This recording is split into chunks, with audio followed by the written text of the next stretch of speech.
हाय, myself J.K. Haldar, HSC engineer. आज मैंने electrical safety का ऊपर कुछ बात बताना चाहता हूँ। हम जानते हैं जो हमारा वर्क प्लेस, प्रोजेक्ट साइट, हमारा घर, सभी जगह में बिना इलेक्ट्रिसिटी में हम चल नहीं सकते। लेकिन electricity is a good servant but bad master. तो इलेक्ट्रिसिटी होता क्या है? हम सभी जानते हैं electricity is the free flow of electrons from high to low potential.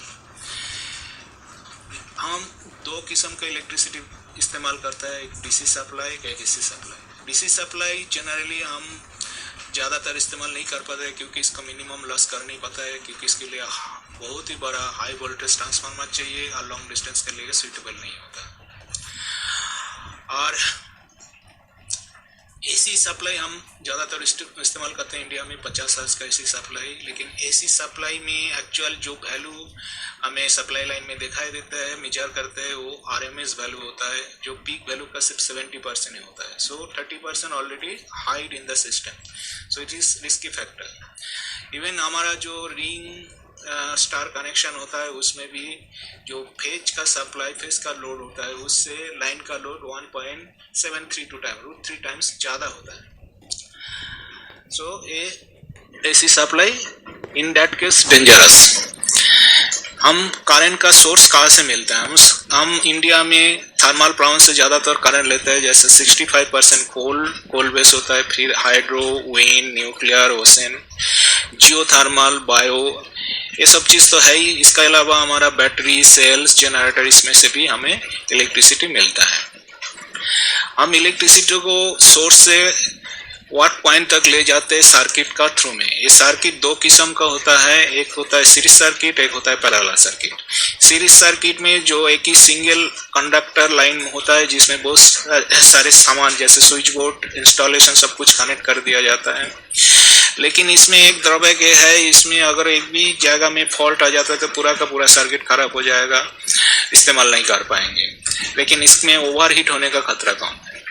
ऊपर से पैरेलल सर्किट का है, मेन ब्रांच का साथ हम छोटा छोटा ब्रांच ले सकते हैं, जिससे हमने बहुत सारे अप्लायंसेस को जोड़ सकता है। इसमें एक भी ब्रांच में कोई भी फॉल्ट आएगा तो पूरा सप्लाई बंद नहीं होगी।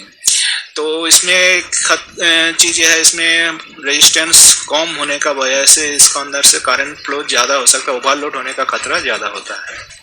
लेकिन हम घर में ज़्यादातर पैरेलल सर्किट इसलिए इस्तेमाल करते हैं क्योंकि हमें अप्लायंस को बचाता है। प्रोटेक्शन डिवाइसेस हमें सर्किट में होना बहुत ज़रूरी है। क्या क्या प्रोटेक्शन डिवाइस हम इस्तेमाल करते हैं? हम प्रोटेक्शन रिले इस्तेमाल करते हैं, फ्यूजेस इस्तेमाल करते हैं, earthing, LCB, RCCB, ground fault circuit, interrupter, ये सारी चीज़ इस्तेमाल करते हैं। प्रोटेक्शन रिले एक डिवाइस होता है जो सीबी को ट्रिप कर देता है जबकि लाइन में कोई फॉल्ट आता है। फ्यूज तो हम जानते हैं, फ्यूज का अंदर एक पतला सा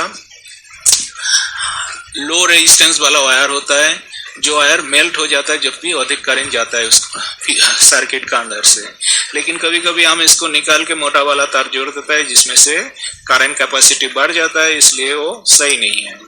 अर्थिंग में हम देखते हैं, अर्थिंग एक अर्थ खोदना पड़ता है जिससे हमें कोई भी अप्लायंसेस का अर्थ कनेक्शन जोड़ देता है, जीआई वायर से 8 mm 12 mm जीआई वायर से उसमें कनेक्ट कर देता है।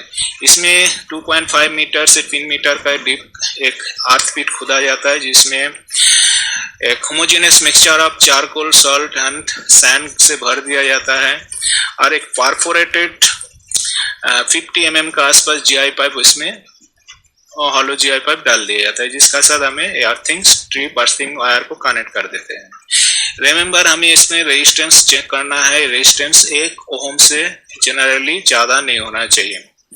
एएलसीबी, आरसीसीबी ये हमारा ह्यूमन फैक्टर को माने ह्यूमन को बचाता है हमें कोई भी सर्किट में काम करने का टाइम, क्योंकि इसमें हमें 30 मिली एम्पियर कैपेसिटी रखते हैं जनरली, मैक्सिमम 30 जो ह्यूमन बॉडी के अंदर से ले सकते हैं। अब अगर जब भी करंट का डिफरेंस आता है इनपुट एंड आउटपुट का बीच में, तब ये इसका जो ट्रिपिंग वाला सीबीए ट्रिपिंग कॉइल है वो एनर्जाइज हो जाता है और सर्किट को डिसएंगेज कर देता है। सिमिलरली हम और एक चीज इसका साथ ही इस्तेमाल करना चाहिए जिसको बोलता है GFCI, ground fault circuit interrupter. ये कभी भी करंट का लॉस होता है सर्किट में, उसमें डिटेक्ट करता है, और पेनफुल नॉन फैटल शॉक मौका during the time of any engagement. तो वो फैटल शॉक से इसमें बचाने का कोशिश करता है। ये जैसे एक्स्ट्रा प्रोटेक्टिव मेजर है, उसका साथ साथ बाकी प्रोटेक्टिव डिवाइस भी हमें इस्तेमाल करना चाहिए। हमें सेफ अप्रोच का ध्यान देना चाहिए। सेफ अप्रोच में क्या सेफ प्रैक्टिस क्या होना चाहिए, हमें कोई भी इलेक्ट्रिकल सिस्टम में काम करना है तो उसको SLD जरूर देखना है, सिंगल लाइन डायग्राम देखना है। हमें मेटल ऑब्जेक्ट्स नहीं पहनना है, मेटल ऑब्जेक्ट्स इस्तेमाल नहीं करना है। हमें वेट सरफेस में काम नहीं करना है, क्योंकि वेट सरफेस में एरिया बढ़ जाता है, रेजिस्टेंस उसमें रेजिस्टेंस घट जाएगा, करंट का फ्लो बढ़ जाएगा। देन हमें पावर को ऑफ करके काम करना चाहिए। एप्रोप्रिएट क्लोथिंग एंड PPE इस्तेमाल करना है। कोई भी लाइव पार्ट को टच नहीं करना है। कोई भी पर्सन जो काम कर रहा है वो वेल क्वालिफाइड एंड लाइसेंस वाला होना चाहिए। और आर्मर्ड एंड स्टैंडर्ड केबल्स इस्तेमाल करना है। टूल्स टैकल्स भी स्टैंडर्ड होना चाहिए। And regular periodic inspection checklist होता है, स्टैंडर्ड चेकलिस्ट, मेंटेनेंस रजिस्टर, ये सारे प्रॉपर्ली मेंटेन करना है। लॉगर टगर सिस्टम प्रॉपर्ली करना है। एंड हमें एक्सटेंशन लीड को जब यूज करेंगे ज्यादातर ध्यान देना जरूरी है। एंड ऑपरेशनल मैनुअल को भी पढ़ना है। अप्रूव्ड लैंप जैसा कि 24 वोल्ट DC लैंप यूज कर रहे हैं कन्फाइंड स्पेस के लिए, सब चीज हमें देखना है। कोई भी लीड को पुल नहीं करना चाहिए।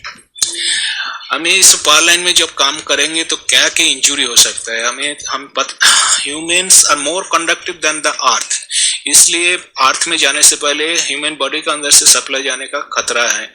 तो इसका वजह से हमें इलेक्ट्रिक्यूशन हो सकता है, इलेक्ट्रिकल शॉक, बर्न्स, फॉल, सारे चीज हो सकता है। डायरेक्ट कांटेक्ट में भी हो सकता है, कोई भी आपका आर्क्स जाम करके बॉडी में आएगा तब भी हो सकता है। बर्न तो इंटरनल एक्सटर्नल कोई भी जगह में हो सकता है। इवन कोई बहुत सारे रेडिएशन आता है जैसे अल्ट्रावायोलेट, इंफ्रारेड रेडिएशन, उसमें से भी फ्लैश बर्न हो सकता है। आर्क ब्लास्ट होता है जिसका वजह से आपका लंग्स का कोलैप्स हो सकता है, आपका नॉइज का प्रॉब्लम, नॉइज हियरिंग का प्रॉब्लम हो सकता है। मसल कंस्ट्रक्शन हो सकता है जिसका वजह से आप हाइट से गिर सकता है, लैडर से, स्कैफोल्ड से गिर सकता है, फॉल फ्रॉम हाइट हो सकता है। इसमें हमने कोर्स ऑफ एक्शन क्या लेना है, कोर्स ऑफ एक्शन बहुत सी ध्यान पूर्वक लेना है। कोई भी बंदा अगर हमें इलेक्ट्रिकल शॉक हो जाता है, उसमें हमें पहले तो काम करना है, इसको इलेक्ट्रिकल पावर सप्लाई काटने का, बंद करने का कोशिश करना है, सिचुएशन का एसेस करना है और खुद को रिस्क में नहीं डालना है, प्रिकॉशन लेना है। हमें फर्स्ट एड फार्मूला का इस्तेमाल करना। फर्स्ट एड फार्मूला है DR ACBCD, ए सीक्वेंस है। देन एसेस करना है, जैसे D for danger, response, send for help, ROA, breathing, C for CPR and D for defibrillation। ये सारे चीज मेंटेन करना है। Cover assess the injury and move casualty to safe area if possible, then administer first aid and urgent medical attention देना है। हमें एक चीज याद रखना है, अगर 50 वोल्ट AC और 110 वोल्ट DC में काम करते हैं तो उसमें शॉक लगता है तो हम पावर सप्लाई को ड्राई कुछ वुडन स्टिक वगैरह से निकाल सकते हैं। हमें बंदा को CPR दे सकते हैं अगर ट्रेंड है तो, और इमरजेंसी हेल्पलाइन से हेल्प ले सकते हैं।